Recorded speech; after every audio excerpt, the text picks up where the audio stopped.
Jesus comforts his disciples by telling them that the Holy Spirit or advocate will be with them after he is gone.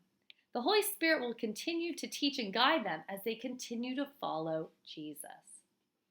So let's think about that. An advocate is someone who supports you, who advocates for you.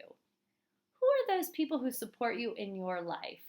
Let's think about that and give thanks for them as we start our day. Let's start in the name of the Father, Son, Holy Spirit. Amen. Spirit of God, be with us when we are in need. Comfort us when we are lonely or afraid, and guide us to Jesus. Come, Holy Spirit, come.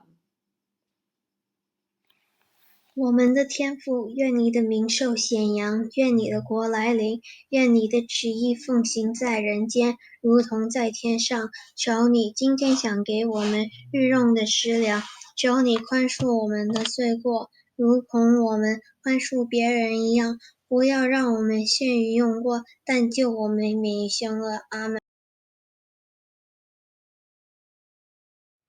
Yo prometo lealtad a la bandera de los Estados Unidos de América y la república que representa una nación bajo Dios indivisible con libertad y justicia para todos.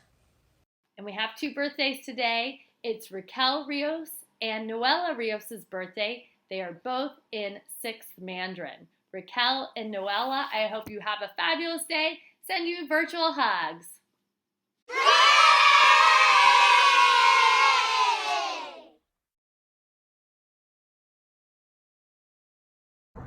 We are children of God. We are teachers, learners, and peacemakers. We will be safe, be respectful and kind, be problem solvers, be good decision makers.